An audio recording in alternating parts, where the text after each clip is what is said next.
Today on the Clock Tips podcast. And whenever I travel, I'm trying to accomplish something. Even when you are on vacation, you have such a short time. You want to go there and have so much fun and come back. You don't want to go to a place, pay so much money, and just spend the daytime sleeping Right. and the nighttime watching TV. So it's just a need to accomplish what you went there to do.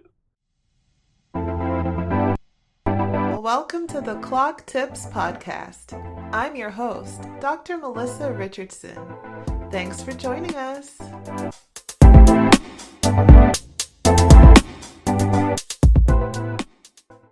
So sometimes when I talk to people and they have traveled across the world somewhere, they might say, I'm jet lagged, or they might not even have gone that far, but they just say the same thing. So, what is jet lag, and is it every time you travel you can get jet lag? So, because our body has an internal circadian rhythm that keeps track of the day and the night cycle that we experience on our planet, whenever we travel across the globe, and this is specifically east or westward travel, our body gets a little confused about what time it is exactly because the sun now comes up at a different time. What am I talking about? Well, if you know that in another country, east or west of yours, or even in your country but far away, that the time is different or it becomes morning there first or night there later, that means that if you suddenly travel on a plane and get there in 2 to 3 hours or even 10 hours, your body doesn't know that you're on a different part of the planet. So it has to readjust and figure out what is the new time of day that the sun comes up and the sun goes down in order to set your circadian rhythms again. The time that it takes for your body to adapt to the new time zone that you're in is called jet lag. And jet lag, of course, is because you have to travel really fast on a plane to get there.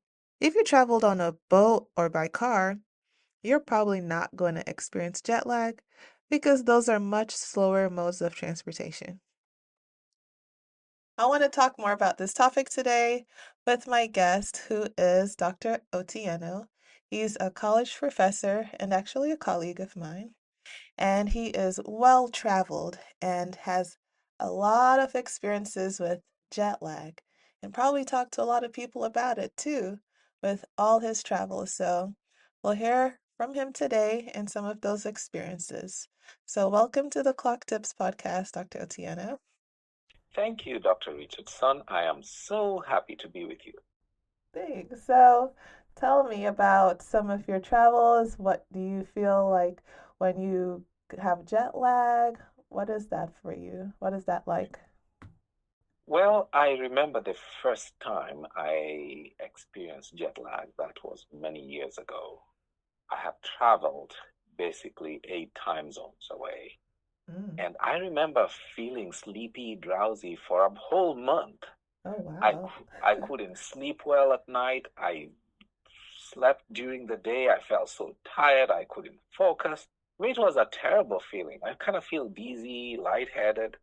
So that's my first experience with jet lag. It just knocked me out for almost a full month. Fortunately, I had come to graduate school and I had come in way early during the summer to prepare to go to school in the fall.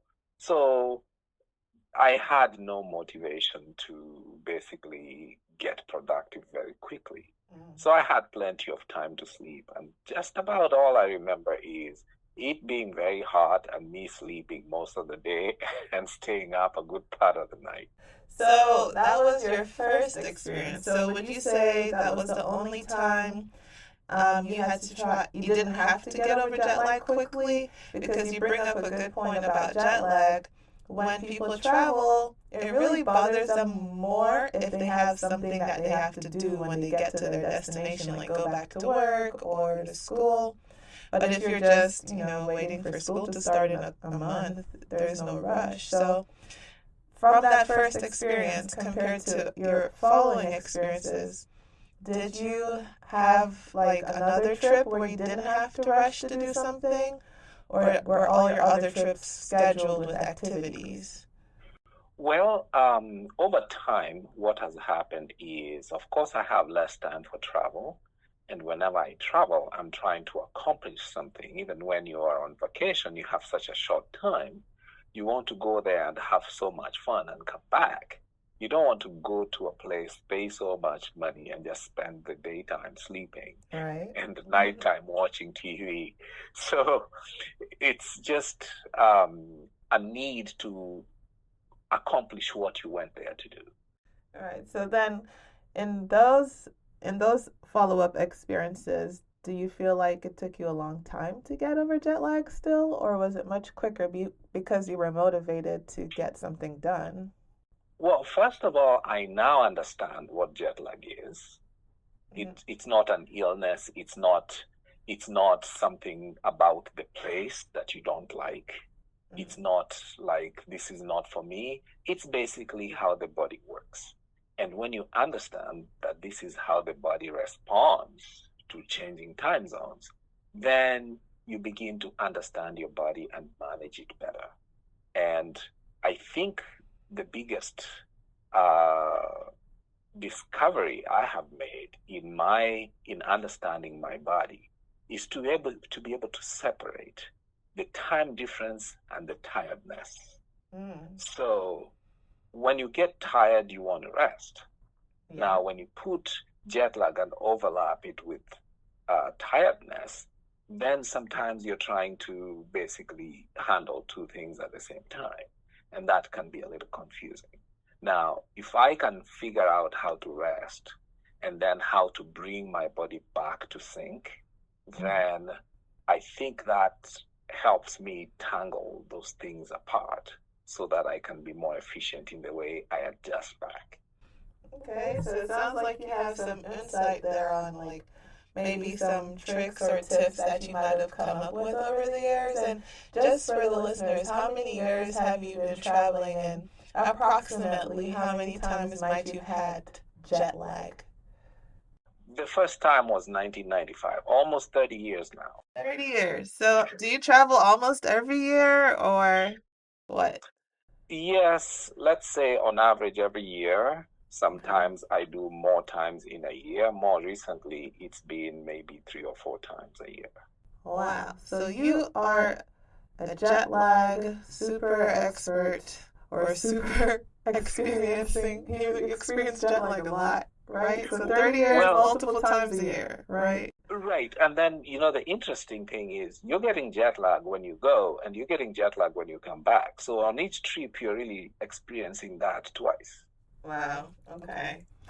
All right. So I think I'll take your personal experience and advice very seriously. So, in general, what do you do to adapt more efficiently, or what have you found to help you adapt more Well, efficiently? I think the first thing is planning. Mm-hmm. Now that I know what it does to you, I have to plan. And planning in terms of these other things I can do while I'm there.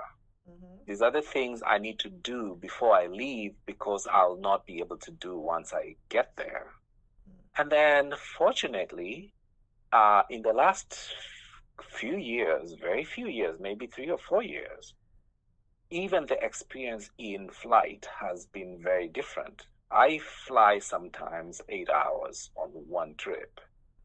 And it used to be that you just watch movies, fall asleep, try to talk to the person next seat to you. But when you think about a flight that is 8 hours long, that's a full workday. Yeah. And I have learned to save some work for that time. And fortunately, I don't know whether it's fortunately or not, but these days you can basically get internet and literally be in your office in an aeroplane for 8 hours. Okay. So, what that has done for me is I'm able to be productive while on transit so that I don't have so much to do once I land and I can make room for certain things. Say, for example, I am flying and I'm forced to sit down on a chair. So I will do things that I need to accomplish while sitting down. Because when I land, I want to be active, I want to be physically moving around and so on. So I save those things for after I arrive because I know if I sit down, I'll want to fall asleep, even when it's daytime. So in order to be awake, I want to be physically active and doing things. So Okay. that's the whole thing about planning. Okay, so that is an interesting perspective because I believe that some people might want to either do something relaxing like watch a movie or go to sleep while they're flying. So why do you think your approach of being active on the plane, I mean, doing work on the plane, I understand, you'll be up and active when you get to your destination, but why not just sleep instead? Well, and this is basically the balance between sleep and awakeness, and then tiredness and rest. Mm-hmm. So in the plane, I am forced to sit down. I can't jump around and walk around. So I try to do those things that I can do while sitting down. And the key here is when I arrive, if I am going to arrive in the morning, Mm-hmm. so that means I have a whole day ahead of me. I don't want to sleep in the plane and then get there at night when I'm supposed to sleep again.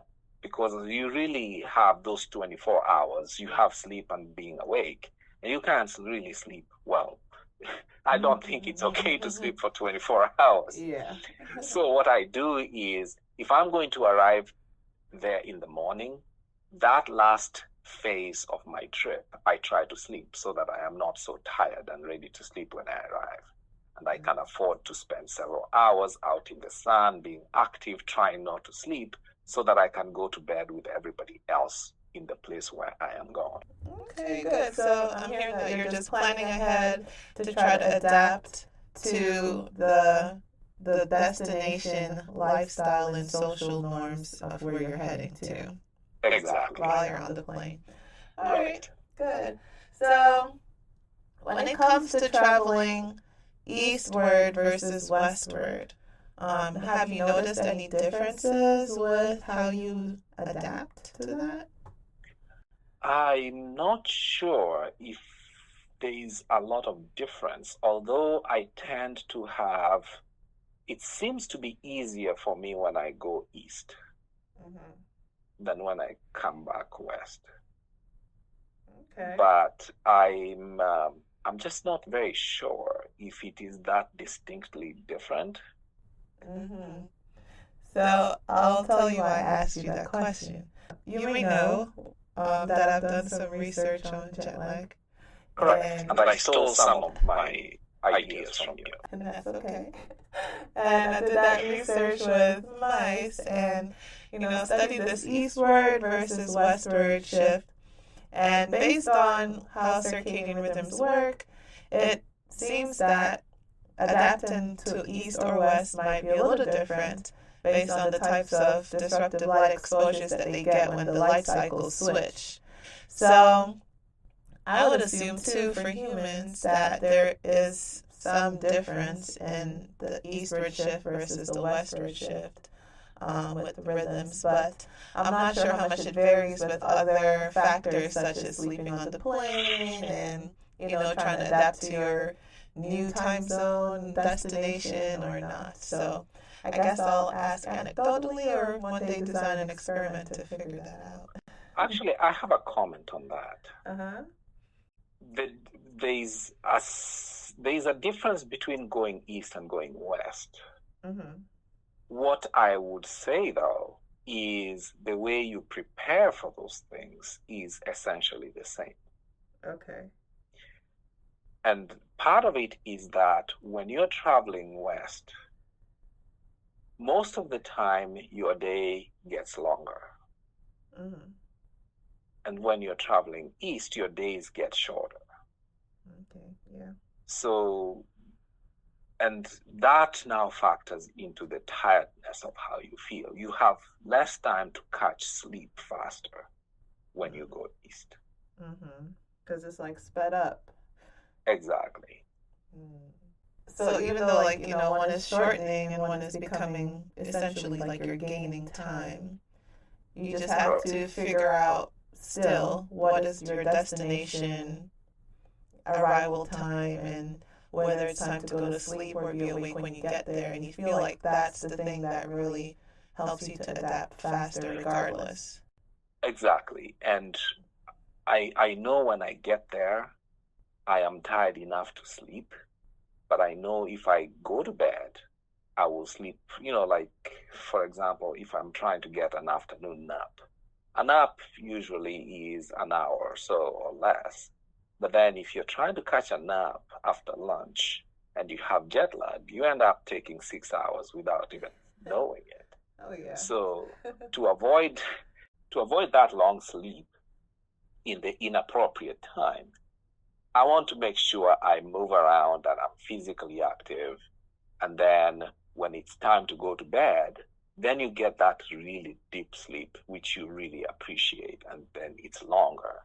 You might wake up a lot earlier, but then you feel a lot more awake and you're ready to function and you're ready to basically move around. Okay. You mentioned, exposing yourself to light in the morning in your new destination, which is associated with light therapy and approaches that some people use for jet lag recovery. Other people use exercising or timed caffeine drinking and things of that nature. Are there any other activities, whether it's exercise or something else, that you do to help out? Or is what you said the main thing you do?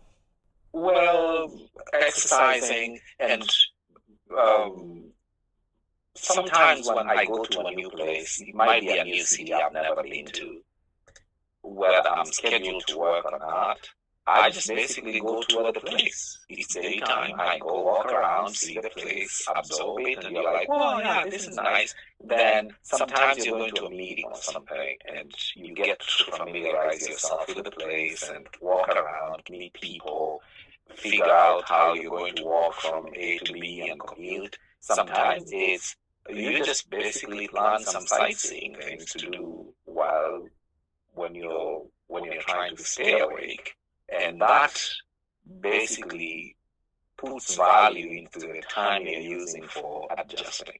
Okay. All right, great. Well, there's something else that I want to pick your brain on, or just think about.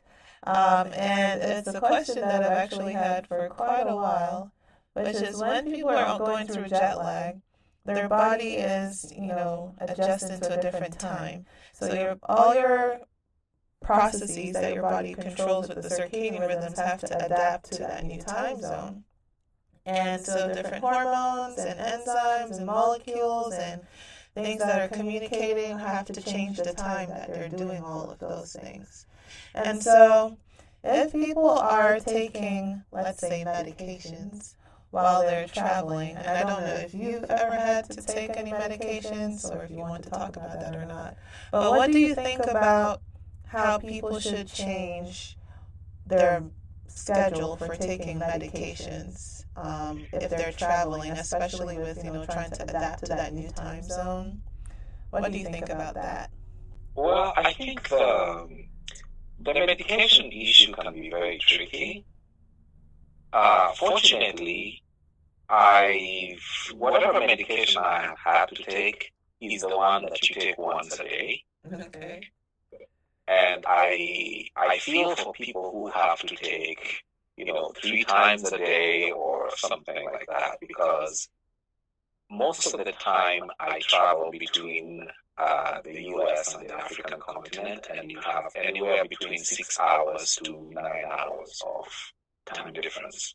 So if I am taking medicine in the morning, it just ends up being taken in the afternoon, and that will still be once within that day. So I try to do that within the day, the 24-hour period. But I can imagine people who have to take so many doses every so often, within several times in a day, that being a big problem. What I have seen people do is to basically put a timer.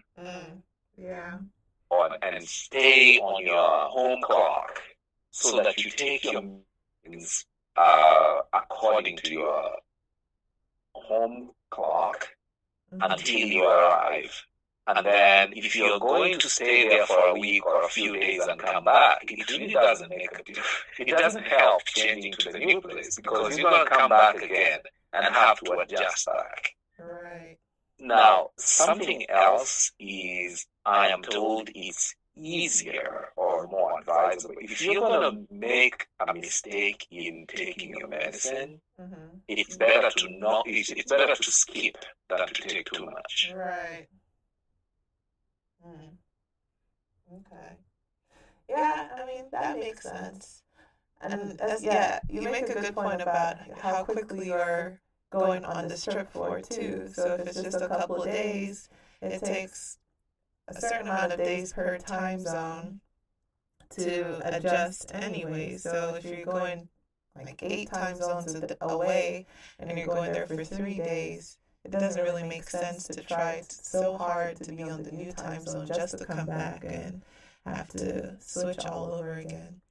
But Right. but yeah, I saw that there are a lot of, like insulin, for example, different, I think glucocorticoids, just different medicines or molecules or I guess hormones that are affected by certain medications are really controlled and affected by circadian rhythm. So the time and of day that you take those medicines really change how effective they are. So I'm only assuming that even though maybe you're taking it on a timer, like you said, just like every 6 hours or whatever it's supposed to be, your body's still fighting with you because you have a different environment outside now. So I feel like people really have to be careful still because their body is still not in the normal setting that it's used to. And so those medications might still be a little off, even though we have the clock time that might be on track. The body's clock with the environment time is still off. We're trying to readapt. Anyway. Right. Like I'm told, especially your body processes your sugars differently when you're asleep, for example. And if you're on insulin and you're supposed to be acting a certain way at night, and you are medicating yourself like it's daytime, so that can be a bit confusing. So I think it's important to be very careful how you do this. And of course, best thing is get advice from the doctor and say, I'm traveling and what are your advice and what are the things to look out for so that you know quickly when something is actually going wrong. Yeah. I agree. I guess my last question for you is, as you've traveled so many times, I'm sure you probably have friends who travel as well. Have you given them a similar advice, or do you think they adjust or adapt to jet lag or recover from it similarly to you, or do you see like a big variation in how the people you know that also experience jet lag adapt to jet lag? Well, what I have noticed is, and fortunately, part of that travel has been with children. So I have gotten to observe how we handle ourselves as adults and we handle the kids as well. So that has been a lot of good experience to actually watch how everybody reacts. And sometimes it's very empowering when you actually realize that, wow, this thing actually works. And I have seen people who struggle a lot with, even when we spring forward 1 hour, some people get very unsettled. But then I've come to realize that the key is to understand that this is a natural process that your body is going through. And so to listen to your body and then try different things and see what works well with you. What I find myself is that sleeping is more effective when you are also tired. So that tiredness helps you to sleep better. so that you can get your full sleep. And it works better when you're trying to do that at night. Now, if you're very tired and you're trying to sleep during the day and your body's trying to wake up, then that dissonance just basically makes it a lot more difficult. I think they usually say an hour for a day for each hour that you skip, for each time zone that you skip. Mm-hmm. And so I can imagine getting normal a week later, and sometimes a week later you're coming back. But what I realize is just understanding that I need to make sure that I am effective doing as much as I can so that I can have a full night's sleep. And then when you wake up in the morning at 4 o'clock, you don't toss and turn. You just basically wake up and do whatever you need to do and know that you have to go to bed early that night and not try to sleep during the day, because that will basically throw you off completely. Okay, great. Well, I appreciate the time you took today, and I just want to ask you, what is your one to two sentence tip? Somebody's getting on the plane, they've never had this, experience with jet lag, and you want to give them some advice really quickly. What would you tell them? Well, listen to your body, try different things, feel free to try things. It's not an illness, you're not going to get sick. I hesitate to take medicines because sometimes your body just needs that natural push to be able to adjust more effectively. Exercise, water. If it's daytime, go to the light. If it's nighttime, try to have your place dark enough so that your body can basically pick up the environmental cues that you need. Well, that's a mouthful. Well, that's good. Well, I have to encourage everybody to try something, because I'm at the point where there are places I go regularly, and I literally don't get deterred by jet lag. I don't experience it in a bad way. I just know, and I continue as if nothing else happened. So that is very nice when you know that your productivity is not going to decline just because you travel from one place to another. Yeah. Thank you so much for sharing your extensive experience of jet lag and how you deal with it and get over it quickly and efficiently. And I hope someone can learn from this if they're going to experience it sometime soon. Thank you so much. Thank you for having me.